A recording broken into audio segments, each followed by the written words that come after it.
Good evening. It's wonderful for everyone to come out tonight to hear Peggy Grande discuss her book, The President Will See You Now. It's delightful, informative, really interesting, and this is just terrific to be in the highest spirit of bipartisanship where a Waxman Pelosi Democrat can get together with a Reagan Republican and have some common cause together. So we'll have a good look forward to the discussion.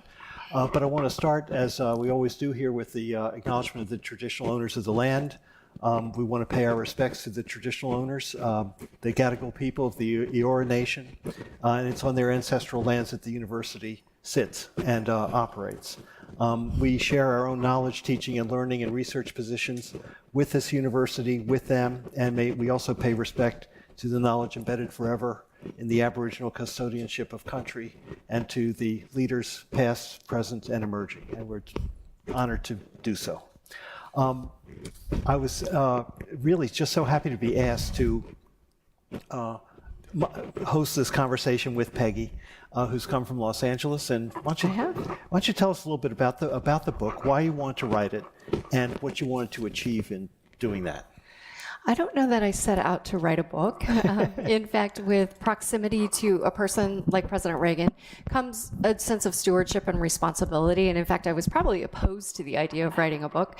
But I spoke at a conference a couple of years ago, and there was a gentleman from the U.S. Studies Center that studies the presidency. And he came up to me afterwards and he said, "Peggy, you have to put your stories in book form." And I kind of pushed back on him, but he said something that completely changed my perspective. He said, if there was a woman who sat outside Abraham Lincoln's office door for 10 years, don't you think we would want to know what she saw, what she learned, what she observed? And don't you think she would owe it to history to tell us? So it kind of changed my mind. I still wasn't going to write a book, but just through the most amazing set of circumstances, I was presented with a contract from a top publisher in the U.S., and that doesn't happen by accident. So I stepped bravely into this task of trying to write an interesting book about Ronald Reagan. I knew I had seen him differently, but there's 1,000 books about Reagan. So yes. How do you stand out? But mine's very personal, not political. It's personal, not political, and it's also after his service as president. Absolutely. And you were a student at Pepperdine University. I was. You went to see a speech, see him talk, and he had been a hero of yours. He had been. So why don't you tell us about that first sighting of Ronald Reagan? Yeah, I did not grow up in a political family at all. My family were actually educators, and there was something about politics and presidents and government that just fascinated me. So from the time I was very young in elementary school, I was the kid always going to the library asking if they had any new books about presidents or first ladies or Washington, D.C. I lived on the West Coast in Los Angeles. It might have well has been a million miles from Washington, D.C., never imagining that my ordinary life would ever cross paths with that extraordinary man, and not only in a chance meeting, but to have the opportunity to work for him and serve him so closely for over a decade. It's fantastic. Let's just get into the book and some things that you said. I mean, you write early in the book, Reagan took a fractured country that doubted itself and gave it something to believe in again.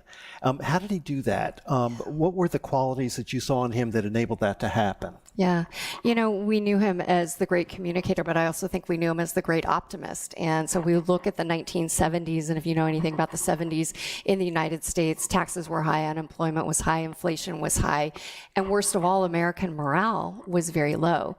And so Ronald Reagan took office, and on day one of his presidency, he completely changes the narrative by saying things like, "It's morning in America. There's a new dawn ahead. There's a shining city on the hill, and we're all going to be part of it." And it's interesting because at the end of his presidency, after those 8 years, if you asked him what he was most proud of, it wasn't any of the policies that he was implementing during those years. It was the fact that he made the American people believe in themselves again. And he certainly did that through optimism and then through a plan of action that took regulations off the backs of businesses and got government out of the way and unleashed the entrepreneurial potential of the American people. So my question is, how would he view America today? Because it's not the America that he served for and left. Yeah. And what would he want done today? Yeah. You know, when you look at what's happening in the American political scene, I think you have to separate the style and the substance. Because if we look at what's happening substantively, Your style with this guy?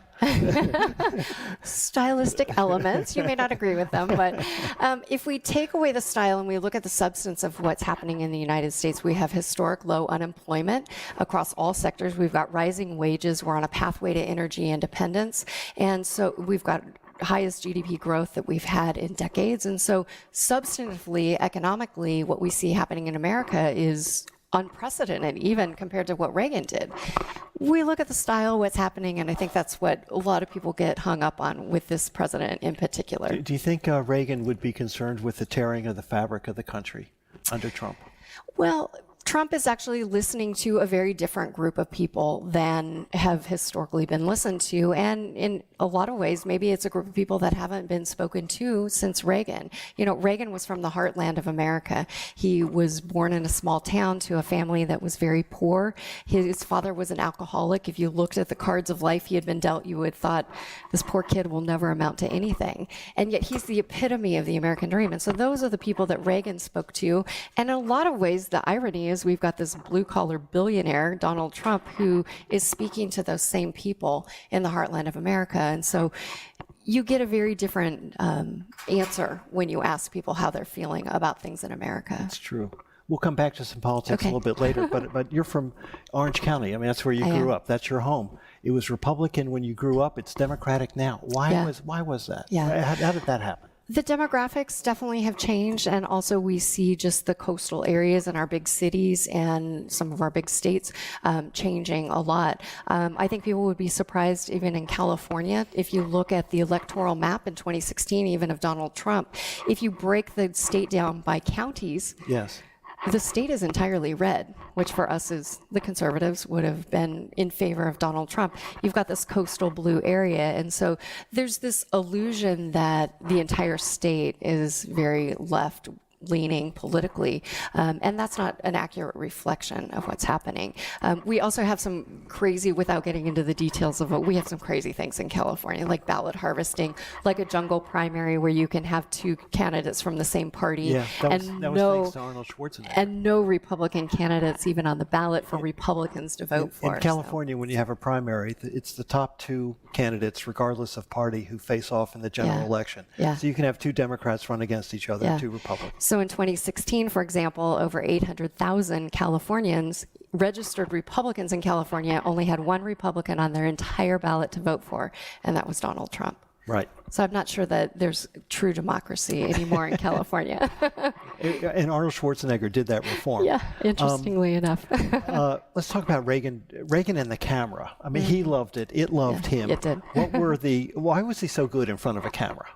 He was comfortable in front of a And you camera. took a lot of pictures of him. I did. In fact, I took this photo that's on the front page, the cover of this book. Wow. I snapped it in his office one day. I walked into his office post-presidency, and it was as if it was studio lit. There was just this perfect lighting, and I wasn't particularly a great photographer, but again, you said he liked the camera. And I looked at him and I said, Mr. President, you look especially handsome today. Do you mind if I take your picture? And in his typical, well, all right. So I went and grabbed the camera and snapped one photo, and never imagined 20-something years later it would wind up on the cover of a book. But he had great poise, he had great presence, he had a confidence and a comfortable comfort with the camera. But he always knew where the camera was, right? He always knew where the camera was. In fact, I don't know if you read that part of the book yet, but he tells a funny story about when he was in Hollywood. He admits he was a B actor. He wasn't the top tier actor. He was a B actor, and so his little strategy for that is when the John Waynes of the world and the Errol Flynns stepped to the middle of the photo, he would always step over to the far left. Right. Because when that photo went to print, it would say in photo, from left to right, Ronald Reagan, and his would be the first name. When Trump takes a photo, he gets rid of everybody else. Okay. Let's talk about Mrs. Reagan. I met Mrs. Reagan. I was in a government relations firm in Washington. A partner of the firm was very close with her. Nancy Clark Reynolds, who was Ronald Reagan's first communications director, and the first time a woman had been communications director to a governor in California, and she invited Nancy Reagan over to the firm for lunch, and she was extremely gracious. She was almost waif-like. I mean, she was really. She's very petite. She was very petite, very petite, and she had this warmth about her. But she was also reading the room. She was reading everybody at the same time. So tell me more about her. She was very astute. She had good instincts. But tell us more about her.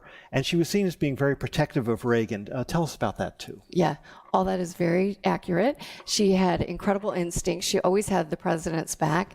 She could read people and was unafraid sometimes, I think, to be the bad guy so that he could be the good guy. Right. You know, here I was a very young woman working for her husband, and I learned early on there was two things that were important to her: loyalty and the truth. And so I learned that you told her the truth, you told it straight, you didn't sugarcoat it, you didn't even try to solve it or fix it, you just expressed the truth. And then loyalty. And she knew that I was ferociously loyal to her and to her husband, and that's why she always was very warm and welcoming. I used to especially love to watch her up at their home when they were entertaining dignitaries and visiting VIPs in their home, and to picture her as just such a gracious hostess. Yes. And that hospitable side of her was very warm and welcoming. And a lot of criticism of her, obviously, but a lot of that was people who hadn't seen her specifically in that role, and what a beautiful hostess and she wanted everything to be perfect around him, she right? did. She was very aware of the details, from how it looked when you entered, to the temperature of the room, to the backdrop, to the lighting. She was the detail person, and the president was happy to be there. and woe to anyone who disserved the president at a crucial time. Right, you know, and again, but she had his back, and so people saw her as sometimes being unfair, but really a lot of times she was critical of people who weren't serving her husband in the way that she thought they should. So Ronald Reagan and women, and not in the way that many of you with your awful minds are thinking about things, but Ronald Reagan and women in terms of, if you look at the staff around him, they were all men at the time, and that was a product of the times. But he did appoint Sandra Day O'Connor, who was pro-choice to the Supreme Court. A Republican president today would never do that. He did that. But how did he view women in professional life? Yeah, you know, at the time, not many women served in high places in government. It's interesting, though, post-presidency, I started with him, and there was a staff of about 15 of us. By the time I left, I think there was a staff of 6 of us, predominantly women. Right. So post-presidency, as times had changed and as women were stepping into more leadership roles in that capacity, he welcomed them. And what I loved, too, is he was always willing to welcome young people to serve around him. I mean, he you were did that 21 throughout years his old presidency. when you I joined was his very staff. young. I was very young and green, and stepping into a world that seemed far too big. Right. He was somebody, though, who gave you loyalty and gave you his trust, maybe even before you earned it or deserved it. And so I always appreciated that. I never felt like his expectations were harsh on me, but I would never want to let him down. And so I was really hard on myself during those years, trying to make sure I didn't mess anything up on his behalf. And if he had had a third term, would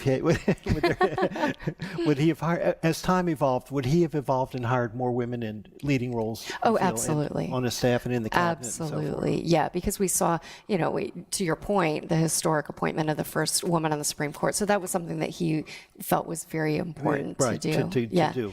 Interestingly enough, though, as you talk about him serving, in theory, a third term, that was one of the things he spoke out against post-presidency. And he had a short little list of things that he spoke compared to the incumbent. Yes. Yeah. 22nd Amendment, which limited the presidency to 2 terms. Right. Not that he wanted to serve for a third term, but he always believed that the people should be able to vote for the person that they wanted as many times as they wanted. And he grew up as an FDR Democrat, as you know. That's true, but that amendment to the Constitution was a result of FDR being elected 4 times.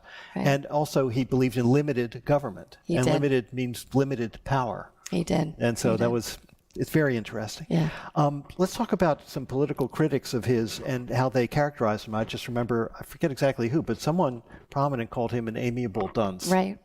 And he was really underestimated, wasn't he, Reagan? He was. And talk about that for a little bit. And he was okay with that. And I think he actually used that to his advantage. And when people underestimated his abilities, we would see him, just outwit them in beautiful ways. Example being the debates with Mondale, Yes. where he asks about his age, and he's A little context on that. Yeah. 84 campaign.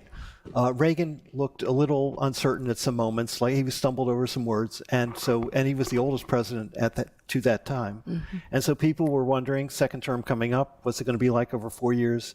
Is he too old to be president? So they have the debates, in October and so forth. So the second debate, this comes up, and yeah, and he's asked the question, are you worried about your energy, your ability to fulfill the second term? Are you worried that age is going to become an issue in this campaign? And he takes a deep breath and he looks over at his opponent, who's not exactly young, Walter Mondale, but he says to him, well, I am not going to let my opponent's youth and inexperience become an issue in this campaign. And that was the end of that. And that was the end of that. Of it. Mondale laughed so hard at that response that I think if the election wasn't won prior to that, that was the moment it was sealed. Absolutely. Look, I mean, we're calling it, 35 years later, so it's really something. Reagan as president, and even in post-president, but how hard did he work to master the meetings that he had? I mean, the summits that he had, the Democrats, how hard did he work in doing the business of the presidency? Yeah, I think back to, again, the amiable dunce comment. People really underestimated his discipline and his dedication behind the scenes. And so I would watch him every night. I mean, every night he would get sent home with a briefing folder of every person that was coming to the office, who they were, why they were coming in, their background, their history. And he would study that, and he absolutely read that, and would always come the next day with little notes if he had a question about it or something to clarify. But then we would see him take this briefing paper and he'd put it aside. And so when this person came in the door, he could welcome them and greet them as if they were an old friend. And so he made it seem effortless. He made every meeting and summit and everything seem charismatic and sort of organic, but it really hid the fact that behind the scenes he was very disciplined and had done his homework so that he could enjoy the moment. This was quite a myth about Reagan, that he was just lazy, and just coasting. Yeah. And then William Safire worked on his diaries and published the Reagan Diary. And you read that and you realize that this is a guy who thought a lot about what he was doing, whether you agree with it or disagree with it, whether you thought he was a radical conservative or whatever. Right. But he worked it, and he was very serious about it. There's a book that came out recently, too, called The Notes, and it published basically Ronald Reagan's handwritten notes that he had kept and collected over the years. And what I found most interesting about those is certainly he collected before you could, Google search your favorite quote, he kept little note cards of quotes that he wanted to remember or use in speeches and recall. And one thing I found that was fascinating is some of these quotes were clearly things that he agreed with, that he wanted to talk about, but a lot of things were things that he didn't agree with and that were actually in direct opposition to everything he valued and talked about. But then you realize the importance of him in understanding the opposition so that he could articulate a point of view in contrast to that. And so, again, people really underestimated that. His handwritten notes on his speeches, we know that he was very involved in speech writing even as the president. Yes. The Berlin Wall speech, most notoriously. The State Department, his own advisors said, don't say that line, it's too confrontational, it'll cause World War III. And he was convicted that that was right. And so he stood at the Brandenburg Gate and challenged Gorbachev to tear down that wall. And that was something he had handwritten in, and they kept taking it out, and he kept handwriting it in, and when he stood there, he was going to say it. So Reagan is a great communicator, and you've cited a couple of examples. So my question is, how would he do today in today's social media world, and how would he face it, and would he also be the great communicator on Twitter and other platforms? Yeah. I don't know that he could tweet down the wall, but I do think he would be on Twitter because that's especially where the next generation is. And he was one to always want to talk directly to the American people and to the world. He would call the cameras into the Oval Office. He would look through the lens of that camera, come into your living room on one of 3-dial TV stations, and say exactly what he wanted to say, how he wanted to say it. So I have no doubt he would have been on social media, and it would have been important to him to use that as a platform to advance his message. I think he would have used it probably very differently. He would have used it to inspire, to inform, to create a positive vision for America.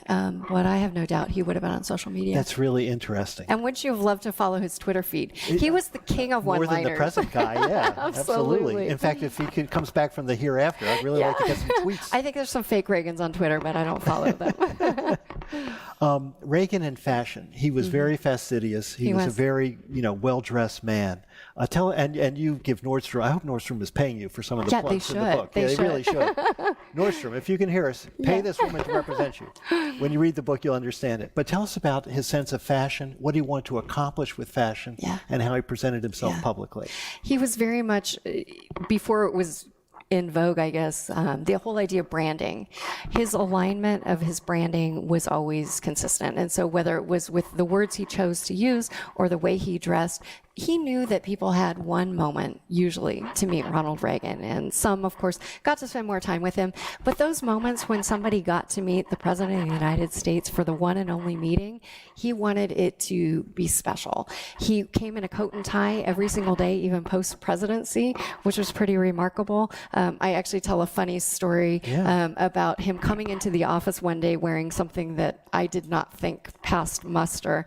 And I actually picked up the phone and I called Mrs. Reagan and I said, "Did you see your husband before he left the house today?" And she said, "No, why?" And I said, "When he gets home, you will know." And she said, "Do I need to make something disappear?" And I said, "Yes, and you'll have no trouble knowing what it is." He was wearing this bright orange cardigan sweater, which would have been fine for the golf course, but not for the office. He was golfing that day, but he gave it to Don Reagan, then Don Reagan was off. It was not quite the way. But yes, he was impeccably dressed always, and I think it was just part of feeling like when they met the president that he would be what they expected. But you also saw him informally, like at Rancho de Cielo. He would dress in, I guess what are today called mom jeans, right?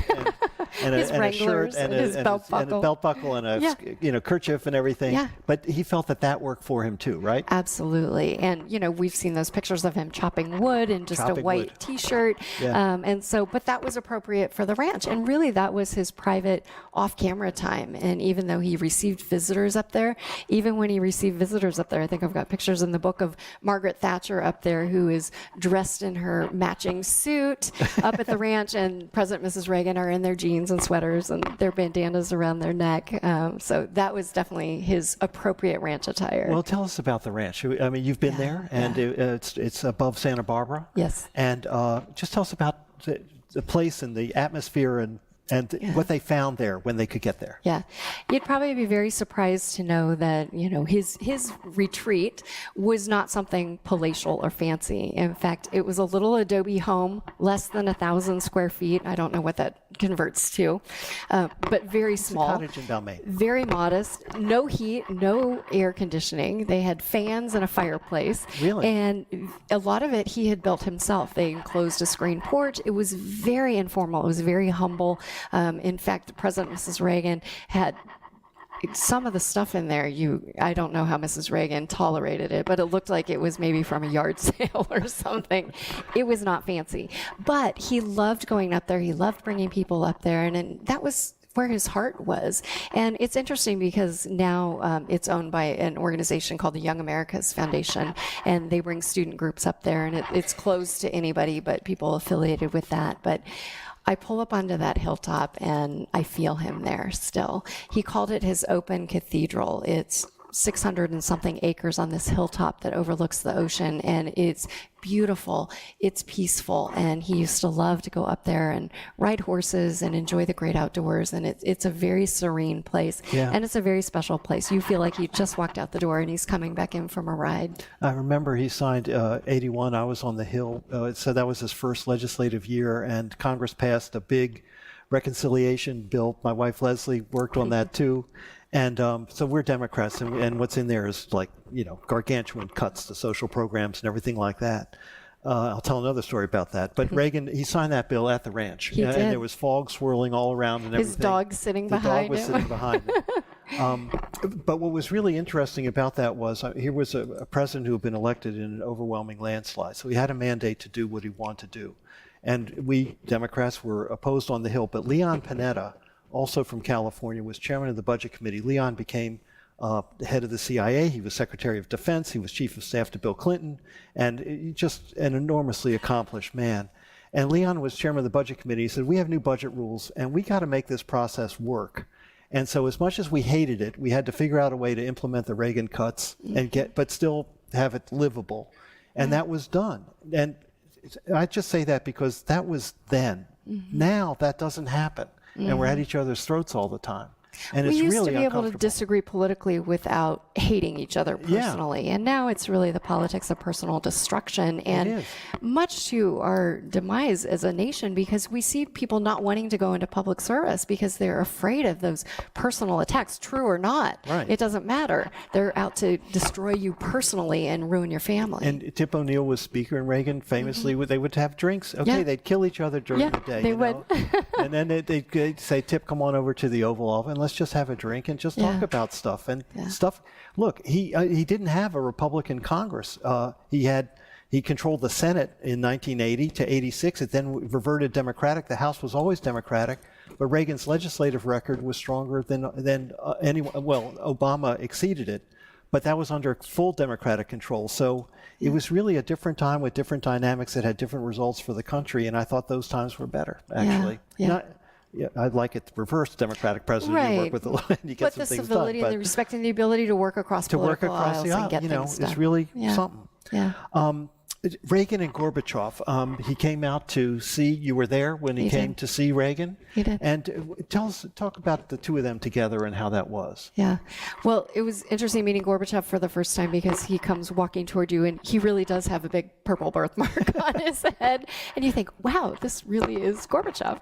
And kind of one of those many surreal pinch me moments where I think, how on earth does a girl from Orange County wind up greeting President Reagan and Gorbachev? You put your Communist Party card away. It was just one of those, how does this even happen? But I used to love to watch Gorbachev with President Reagan because there was this sense of curiosity about him. So he would look at him and he'd think, he really is that happy and that charismatic and that personable. And so, obviously they worked through a translator, although I think Gorbachev spoke more English than he let on to. And so there was always that a little bit of disconnected conversation, but there was a warmth to that. And, one of the things I was thinking of when you were talking about wardrobe that goes back to Reagan and Gorbachev's first meeting and how he used this strategically, again, in this brand.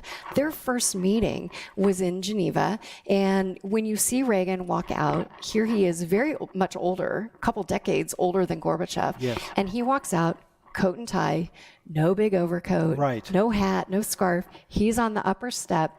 Gorbachev walks toward him, bundled up as if it's very cold, and actually looks much older than Reagan. And Reagan has a smile and is standing tall, and they shake hands. And I think the ice on the Cold War was beginning to thaw right then, and it certainly did. And they walked down to the boathouse where the two of them met and had this private meeting. And so Reagan always believed that there was nothing that couldn't be solved if two people sat across the table from each other. He believed in face-to-face diplomacy. Well, they went to Reykjavik, and that summit failed, but ultimately it led to a new arms agreement a couple years later. It did, And, we've been talking about that, especially in light of the North Korean talks and things like that, where sometimes you don't get everything you want, and it's okay to walk away from the table. And that led, with Reagan, historically, to the INF Treaty just a year later.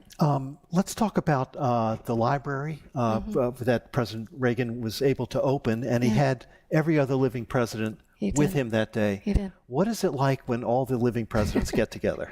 It's kind of like a Saturday Night Live skit. I don't know if anybody here knows what Saturday Night Live is, but they are caricatures, and to see them all in one place and interacting So it was Nixon, Ford, Carter, Reagan, and Bush. Yeah, and they really are caricatures. And Nixon does kind of grovel when he talks, and but there's this great fraternity, I guess. They are part of a club, I guess you could call it, of only 45 men up to this point who have served in that capacity. And so you see this respect for each other, this willingness to put partisanship aside. Do they shed their partisanship when they get together? Absolutely, and especially for something like that, to be able to celebrate the presidency. They typically would attend attend each other's library openings or special events like that. There actually were 6 first ladies there that day as well. So their 5 wives, as well as Lady Bird Johnson, was there. Can you believe it? She was still alive. She was there. The Kennedy kids were there, Caroline and John F. Kennedy Jr.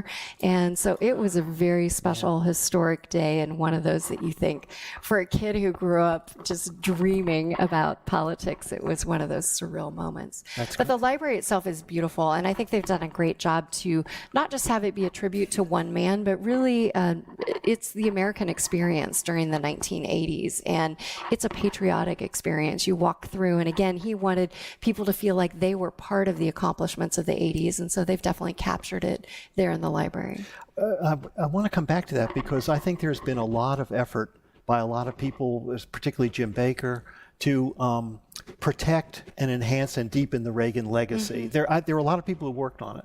Yeah. I mean, when he died, that funeral day was just amazing from beginning to end. It began at the Capitol in Washington, and the casket lying in state in the rotunda, the procession, and then it ends, in California as the sun's setting and he's buried, right? From sea to shining sea, in one day, No, I do think there's just been enormous care taken by a lot of committed people to make sure that the Reagan legacy is presented in the best possible light to the American people. Which is interesting and I think slightly ironic because I don't think Ronald Reagan was consumed at all with his legacy. Oh, that's really interesting. Yeah. I think that he was writing the legacy of his life with every day of his life. I see. And what people said about him after he was gone, that was up to the body of work he had done. He figured it would stand by itself. He figured it would stand alone. And in fact, one of my favorite quotes of Reagan was in a speech, one of his last public speeches given in 1992 at the Houston Republican National Convention. It wound up being his last formal public speech. And he, in essence, says, whatever else history may say about me when I'm gone, I hope it will say that I appealed to your best hopes, not to your doubts, and to your wildest dreams, and not to your fears. And so there was this aspirational, he wanted to appeal to your best hopes and to your dreams, not to your fear and your doubt. And so we look at today's politics, what do? Fear and doubt and division. And so Ronald Reagan, in essence, said, that's what I want my legacy to be. And I think that the way he lived his life has echoed that. In 81, Reagan was the oldest person to be inaugurated president. Was he worried about it? And would he be surprised today that the leading contenders for 2020 are older than he was when he became president? Yeah, and Donald Trump actually was older when he was sworn in than Reagan was. Ronald Reagan, much like President Trump, had incredible energy. He was somebody who was very active physically, active mentally, and so he was still very engaged at that age. One of the things that I think was such a great example of Reagan is that he showed us what it's like to live a long, full life. In the United States, we have this, people think that at 62 or at 65, they kind of retire. Here was Ronald Reagan at 69, running for office, running to start the biggest job of his entire career, long after an age when a lot of people had taken their foot off the throttle and said, I'm just going to coast into my final years. And what a great example of living a long, full life. Donald Trump, rumor has it, he only sleeps 4 hours a night. Right. Reagan was big about his sleep. He had to get his sleep. But during the day, he pressed on. His schedule every day was very full, and he left it that way, and that kept him young. Right. Although he did have family time at home. I mean, he ended the day, and he and Nancy would have dinner together. He did. He would go home. He would swim in his pool. He would work out in his gym. He'd meet with a trainer. He was very disciplined about working out as well, which I think kept him physically young as well. Yeah. Now, also part of the workout, he played golf. So my big question is, did he cheat? Well, I don't know if you accuse the president of cheating. Well, George Bush, the first Bush, said, it's amazing to me how many people beat me after I've become president, after I left the presidency. Let's just say the ground rules were laid post-presidency. When he would play golf, they played 9 holes, and he wouldn't keep score. Because he said, at my age, what do you have to prove? And if you wanted to drop another ball, you could. So those were kind of the ground rules. So I don't think that was cheating. I think that was just maybe adjusting the rules a little bit. You know who I'm talking about. Yeah. Okay. Towards the end of the book, of course, is the beginning of the end of Reagan's life with Alzheimer's being diagnosed. And I still, when I've read it the first time, I mean, it just, you tear up because it was just so moving. But the words were, "I now begin the journey that will lead me into the sunset of my life." And tell us about, you were there at that moment when the letter was composed and issued, and just tell us about your thoughts as that unfolded for the country and the world. Yeah, obviously a very difficult time. When I heard the diagnosis of Alzheimer's, actually I didn't really even know what it was. Nobody knew what it was. You couldn't Google it. You couldn't go to the library and find any books about it. It was kind of unknown. It was mixed in this idea of dementia or senility or old age and forgetfulness. And we actually have the Reagans to thank that they took something that was very private and personal and painful to them. And by going public with it, it's allowed so many families who have suffered in silence and in shame to be helped by it. And now, obviously, you go online and there's all kinds of information about Alzheimer's. And I think we have him to thank. You know, a lot of people think that he left office, he was diagnosed with Alzheimer's and he died, and they don't remember that there's 15 years in there. And so 5 years into his post-presidency, he writes this beautiful, heartfelt letter to the American people and to the world saying, "My fellow Americans." And the quote you read, then I believe at the end, after that, he says, "But I know for America, there will still be bright days ahead." And so again, even in that, very aspirational. But those years obviously were very difficult, but he chose to continue as best as he could. So 5 years in, he writes this letter. The world starts saying goodbye to him. But really for the next 5 years, I'm still saying good morning to him every day. And so he continued to show us that even that diagnosis is not a death sentence, and what great optimism and faith he had continuing to move forward into those difficult years. So about 10 years in, so 5 years after his diagnosis, he leaves the public eye. He retires to home where he's cared for by Mrs. Reagan and other people who helped him. And those were difficult years, but I write about him because I wanted people to know that he was well cared for, that he didn't suffer. Obviously, the pain is for the people around him, but there was a beauty and an optimism and a faithfulness even in those difficult years. This is a little more personal, but obviously a huge burden for Mrs. Reagan. But how did she cope? How did she cope with it? Yeah, how did she did an amazing job, and we all looked to her for strength. Yeah. And we tried not to heap our own emotions upon her, but she was so faithful and loving to him to the very end. She was a great champion. I mean, anybody who watched any of the footage that final week of his passing, his burial, all the ceremony surrounding it, we just marveled at her strength. This was a woman who loved her husband, who wanted to see him remembered in a beautiful way, and she did that amazingly well.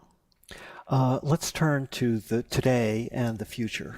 You write towards the end of the book, we as individuals and as Americans not only don't want to get over Ronald Reagan, but we want to get back to Ronald Reagan. We want to get back to principled leadership and get back to optimism, faith, civility, and confidence in ourselves and our united purpose. So I have some questions about that. Can we get back to that with Trump as president?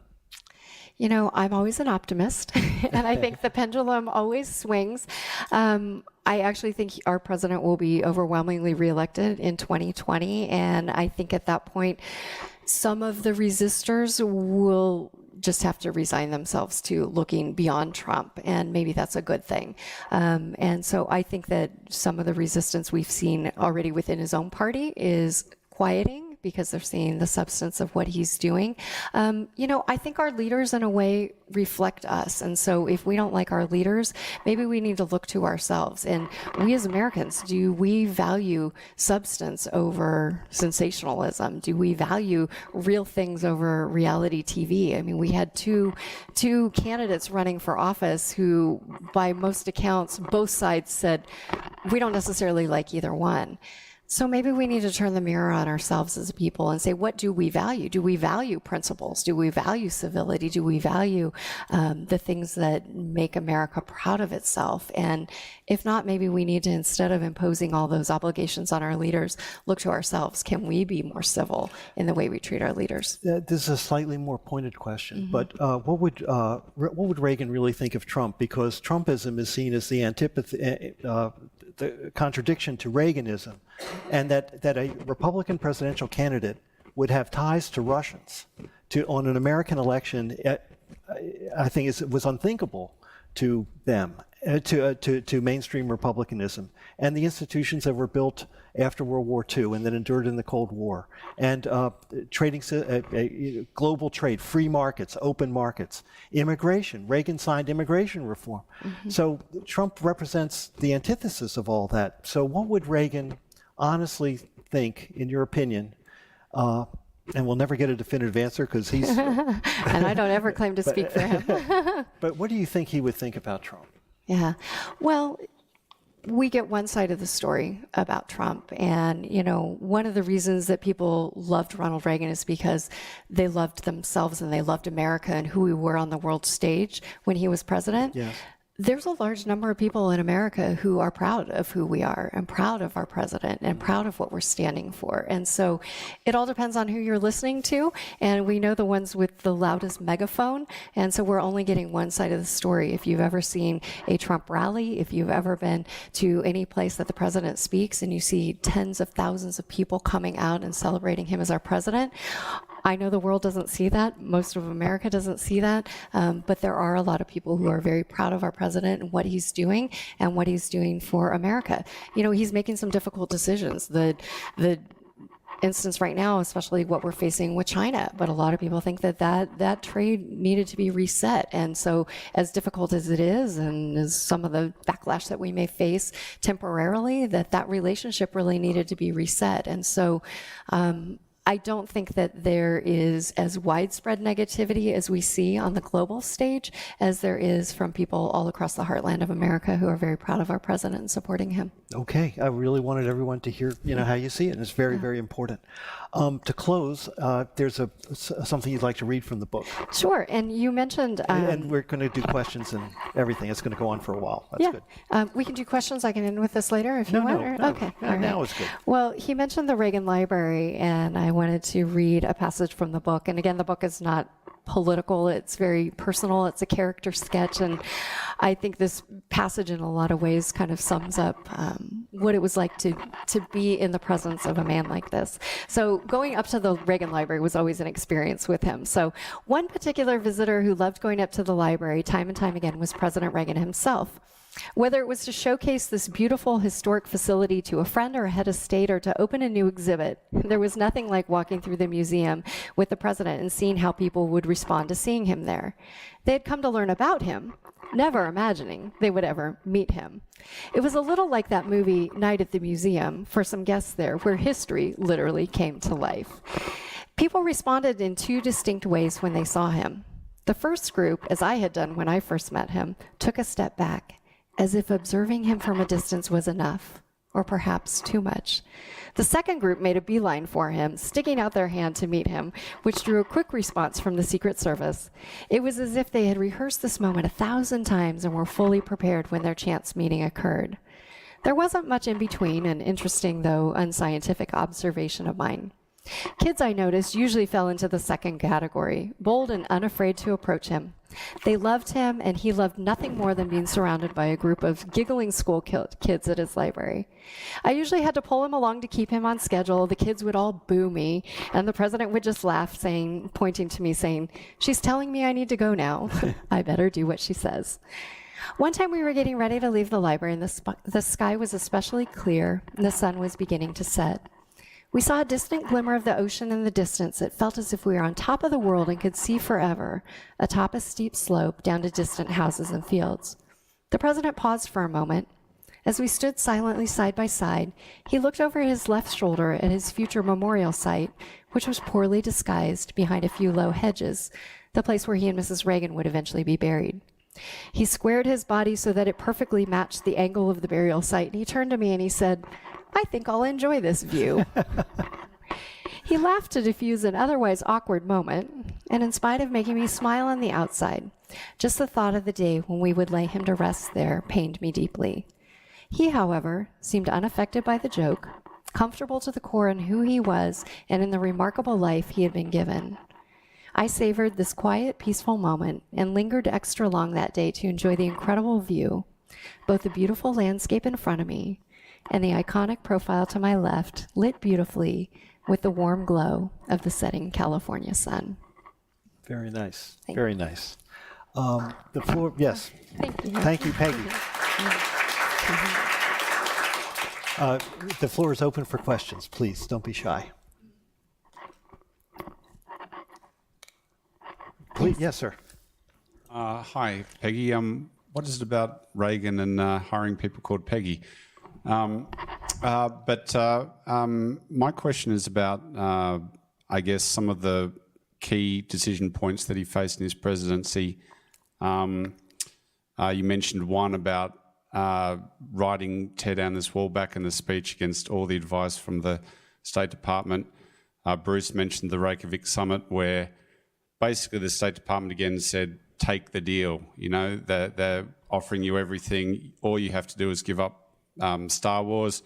Reagan said no, because he knew that would put more pressure on the Soviet system, and a year later he was vindicated and got what he wanted. Earlier in his first term, he pursued tax relief, which, you know, even George Bush described as sort of voodoo economics in the primary. It was pretty radical at the time. He changed the world, in my opinion, vastly for the better by defeating communism, saving the American economy, but he was up against prevailing orthodoxy. He was this sort of gentlemanly character, but there would have been all these pressures sort of saying, don't do that, don't do that. Can you just shed any light about the internal dynamics within the Oval Office, within the inner circle? Presumably, not every advisor around him was in lockstep. There would have been a lot of sort of flurried conversations and calls and what have you as to, are we really going to, you know, charge over the hill in the way we thought? How did he, you know, can you just shed any light into some of those key decision moments in history where the whole world was saying, don't do this? He said, no, this is my conviction, we're doing it, as to what went on and how he handled it as the president. Yeah, sure. While I wasn't there in the White House when all these things were taking place, I do have a sense of his decision-making style, and it was very important to him to take in all the information. Like we talked about earlier, he was a deep reader and a deep thinker, much to the surprise of a lot of people. But he really did listen to his advisors and took that into account. But at the end of the day, he had a political instinct and he had a guiding North Star, I guess you could call it, that led him above anything else. And one of course, his key principles was freedom. He was a freedom fighter. He wanted to bring freedom around the world, and he believed it wouldn't come through him, but that once people get a taste of freedom in a country, they can't help but want more. And so people in each of those countries would be the ones to bring about freedom. And so he just had to inspire it and to plant the seed and to allow it to happen. So he did have great political instincts, and I think he was not consumed by the polling. I don't know if you saw my Fox News piece I did this week, and we talked about the experts getting it wrong, but he wasn't consumed by polling. He internally knew what direction he wanted to go. He was convicted that it was right, and while he would listen to people, ultimately it was his decision, and ultimately he was willing to take responsibility for that. To your point about the economics, especially at the beginning, the Reaganomics or whatever they called it, people were very nervous because 2 years in, the economy was really suffering. And yet within giving it a little bit of time, allowing things to turn around, he goes to the G7 summit, and Helmut Kohl says, tell us about the American miracle. And so he was convinced that that was right, even though we definitely saw a downturn before it ticked back up. Yeah. Yeah. We'll come to you. Hi, my name is Anna. Hi. I'm from South Dakota, the heartland. Oh, terrific. But I've been here for a bit, and I worked in politics over there and worked in politics here. And as everyone When you knows, figure it out, let us know. thank you. Yeah, I will You have do. a great new governor, Christy Nome. Oh, she's lovely. Anyway, as anyone who's worked in politics knows and works for a politician knows, that there are things that they really like to do and things that they hate to do. Yeah. So you already mentioned it briefly about President Reagan loving to go into his library and showing people around. What were the things that he just would kind of roll his eyes and sigh and know he had to do, but just really, really didn't want to have to go to? Because that just happens no matter who you are. Yeah. Even if you are Reagan. Yeah. I think by the end of his post-presidency, he was rather tired of signing his name. And so one day as he's signing his name, for the 100th time that day, he looks at me and he says, "Sometimes I wish my name was Bob Hope." It was a much shorter name. So I think that was one of those things. He was always willing to do it, but I think that kind of got old after a while, and he wished he had a shorter name. I read that he didn't like confrontation, so that if he had a problem with you personally, he did not actually deliver the hard message. Others did. He Is that did right? not prefer to do that. I will tell you his number one pet peeve, though, was running late. And he was appalled when people would be late for appointments. Especially with him. I mean, Especially with him, because he would never be late, because Right. it was a sign of respect to him. And he knew if somebody came late, and it was interesting to watch, because sometimes, regardless of who they were, if they were late and he had an appointment afterwards, he would kind of show him the door. And if he didn't, he'd expect me to, because he was going to keep on schedule, because that was respectful to the next person who had scheduled his time. So running late was definitely one of those things that was very important to always be prompt. okay, our friend up here has a question. I remember reading a biography of President Reagan called Dutch. Uh-huh. Yeah, And it was a very Edmund Morris. unusual mixture, sort of a fiction Yes. and biography. Because the gentleman who wrote it said, "I couldn't write it any other way, he was such an enigma, but I had to pretend that I'd known him as I'd grown up and I was a journalist that knew him as we were growing up and sort of kept in touch and that. But I'm not sure from what you say that you quite agree, but he was such an enigma as all that." Yeah. Well, Dutch, written by Edmund Morris, as you know, when it came out, it was widely criticized. It was meant to be his official biography, but the author had taken liberties to write himself into the story, so it became this hybrid blend of history and fiction. And so it was widely criticized. And I think that Edmund Morris, the part he couldn't understand is there was a beautiful simplicity in Ronald Reagan, in the sense that he was transparent, he was authentic. Everything he was on the inside was apparent on the outside. And Edmund Morris, I don't think, could believe that somebody actually was an open book like that, especially somebody who had served at that highest level, because politics is so shrouded in secrecy and deal making and things like that. I don't think that he could embrace the fact that Ronald Reagan was truly what you saw was what you got. There was no disconnect between his public persona and his private persona. And so I think he missed the very essence of Ronald Reagan. And since he couldn't grasp that, he had to fabricate something. So that was a huge disappointment. Yeah. Other questions, please. Peter. Thanks. Thank you very much for your talk, and I'm looking Thank forward you. to reading your book. Thanks for coming out. And the Reagan Library is one of my favourite places in the Oh, United terrific. States. You've been and there. I suspect some people here might have the same view. You spoke about Brand and the importance of presentation and how he presented himself and dressed, and the thing about what they wore at the ranch and what they wore in the office. And one of the things that really struck me visiting the Reagan Library was that the image chosen to greet you is the statue of the president in his ranch wear and the hat.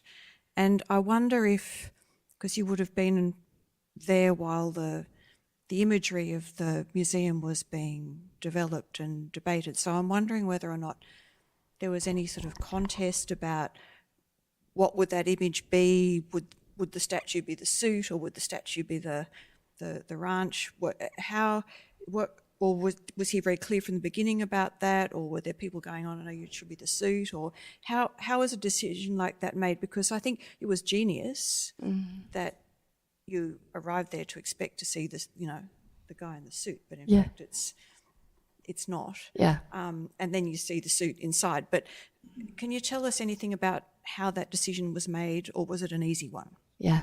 I think that the library does capture both sides of him. There was this formality, but there was also this familiarity. And I think anybody who watched Ronald Reagan from afar actually felt like they knew him and felt like he knew them and cared about them. And so there was this warm connectivity. The library itself actually has kind of that California casual style to it. And that was really the the casual elegance, I guess, of the Reagans, where their home was that way. It was very beautifully appointed, but at the same time was very welcoming. Our Century City office that he had post-presidency, there was a formality to it, but there was also a warmth. There was bronzes and plants and lots of light coming in. And so it was a place that even though you knew it was very important, you could feel comfortable there. And I think that was what they wanted to capture. So you're greeted by this statue of him in his ranch wear, and you walk inside and there's a beautiful portrait of him in coat and tie, but with this warm, big smile on his face that you couldn't help but smile back at.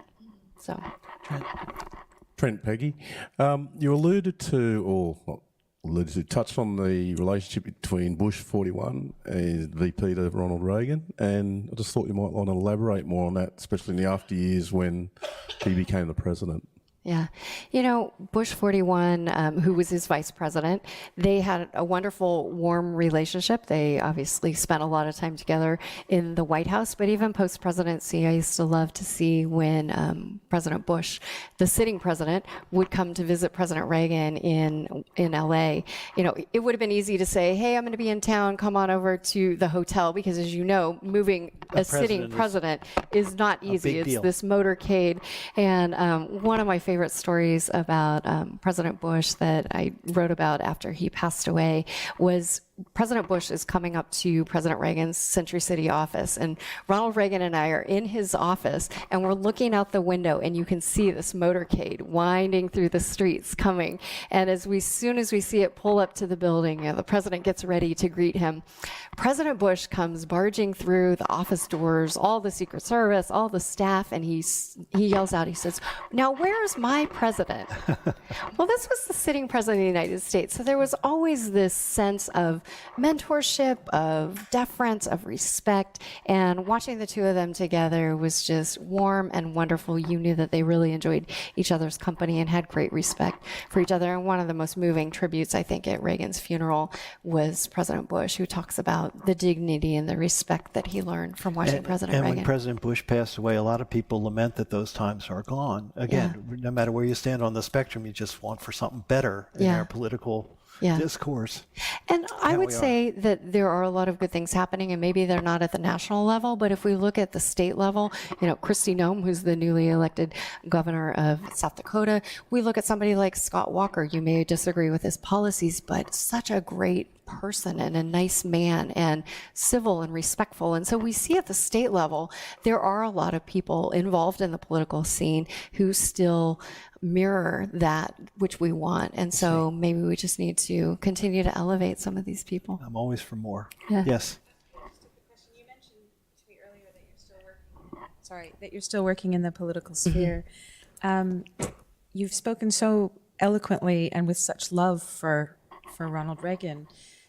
Do you see anybody at the federal level now that you are genuinely inspired by in that same way? Not just this person's policies, but you just feel that they're the real deal, and you really would be passionate about maybe working for them, or Ronald Reagan kind of ruined me because I will never have a better boss than that. And in fact, one of the butlers at the White House said, as Ronald Reagan was leaving the White House, he said, "They broke the mold when they made Ronald Reagan." And they really did. I mean, he truly was one of a kind. He was maybe one in a lifetime, maybe one in a generation. There was something very special about him, but he was the right man for the right time. And so I believe that we will have future leaders who will be the right person at the right time, and that the nation will once again embrace them. You know, for me personally, I don't know, it's going to be hard to ever top Ronald Reagan, in the sense that at the time, of course, I knew he was a great man. I had admired him as a great president, but now history's looking back at him as a giant among greats. And I think both sides of the political aisle, again, politics aside, are looking back and admiring him and appreciating him for at least the civility and the dignity he brought to the office. So I don't know if I'll ever find another one. Not that I'm looking. I think that's, okay, one last question? Two last questions, and then we'll, because that was a pretty good note to end on, frankly. Yeah. I'll try to tie up something nice and neat.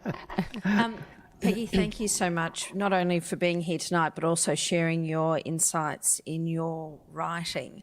I'm interested, though, as someone who's obviously been on a personal staff to such a significant figure, how you grappled with the desire to make your personal insights kind of public and on the record. Obviously, there's a huge tradition of writing about experiences working for very interesting people. And I know you talk in the start of your book about coming to this decision after Nancy Reagan had died, so they haven't been around to read what you've written about them both. And I'm interested in just that process of making the decision to commit your recollections to the public record. Yeah. I was reluctant to do so, but I did talk to Mrs. Reagan before the book went to print, just in concept about it, and that I had been doing more writing about her husband, and she said she was very proud of the fact that I was out there speaking and continuing to be a steward of the experiences that I had and tell the story and hopefully promote and perpetuate his legacy. I was telling Bruce beforehand, when the book came out, I found myself in a very interesting spot, though, because I had always been the woman behind the scenes and visibly invisible in the sense that the president would look to the corner and, hopefully I had whatever he needed or had anticipated what he was going to ask me. But I was never used to being asked my opinion. And in fact, when I submitted my first writing sample to the publisher, he came back to me and he said, "Peggy, do you know what a memoir is? You actually have to write yourself into your own story." And so trying to find my own voice and trying to find my own story and tell my story alongside his has been a very interesting journey. But he gave me great advice, my senior editor, and he said, most people can't relate to being president of the United States, but everybody will be able to relate to one part of your story. So tell your story alongside his so that you're not an interruption to the story, but you're the very lens by which they get to see him as you saw him. And so stepping into a space where there's 1,000 books about Ronald Reagan, I didn't know that I would be able to convey how I saw him, but I really tried to just put on the lens of how I saw him and what I witnessed during those 10 years and just be the storyteller of having that front row seat and what I saw and learned and witnessed, and that's what I've shared. Very good. Last question. Thank you very much. A week ago, we were privileged to be introduced to the Manchurian candidate by the former Senator Stephen Loosley. And as they say, a week is a long time in politics. It's a bit head-spinning, to be honest. As a slightly old-fashioned lefty, we thought we were going to be talking about a Labor government, et cetera, et cetera. Now, Bruce has been on hand at the coalface looking at how things have changed, and as someone interested in politics, say in the UK, Canada, US, etc., we've seen different coalitions of voters put together at different times, from say 1865 with Lincoln, with a new Republican Party, and now you see the Democrats basically got a lock on the black vote, etc. Over the passage of time, things have changed enormously. You alluded to Ronald Reagan's earlier years when he grew up in the Midwest, would have been an FDR Democrat. Yeah. Yet he's the poster boy for the past 30 years. So we see the two last GOP races. As an icon, they all hark back to, oh, I want to be a Reagan. They wanted to capture the spirit of Reagan, even if their policies could have been diametrically opposed to it. Right. Now, in this country, people are trying to grapple with the challenge of a former worker-based party trying to put together, like in the US, you use the term rainbow coalition. Mm-hmm. How do you think Reagan would have reacted to putting together on the policy front, as well as appealing emotionally, to a new coalition of voters?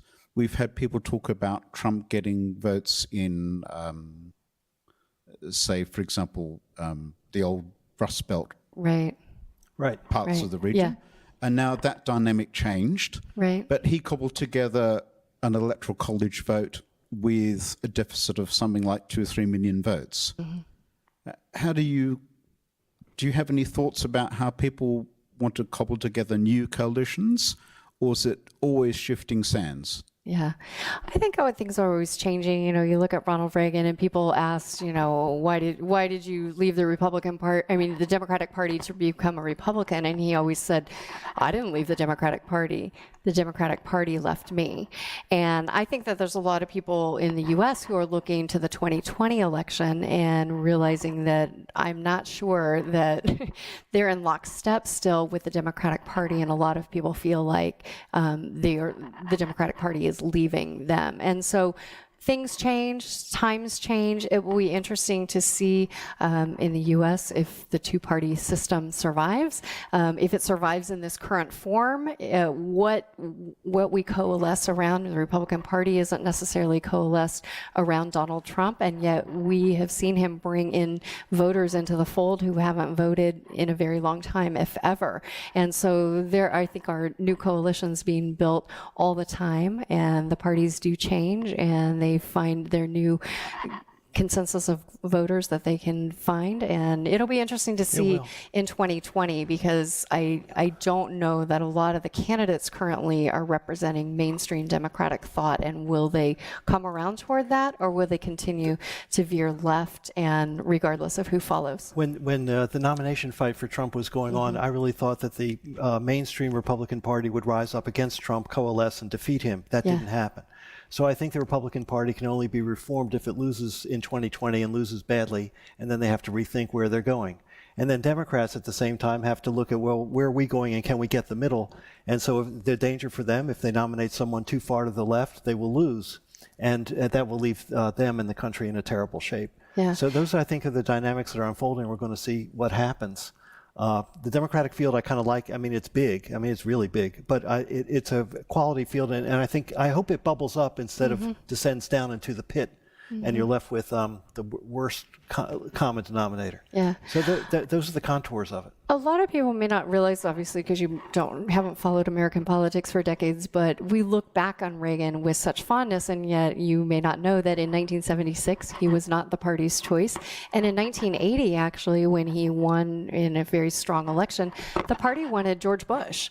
Ironically, that he wound up, choosing to be his vice president. And so here's a man that, to your point, candidates decades later are still looking back and saying, we want to be like Reagan, and yet at the time, the party didn't necessarily embrace him as the front runner. But we're glad for history that he was an example of leadership of the highest level and represented dignity of the office and civility regardless of politics. And we're glad for the United States Study Center that you're here tonight with us. Thank you so much for having Peggy. me. I really It was wonderful. appreciate it. Thank you for coming out.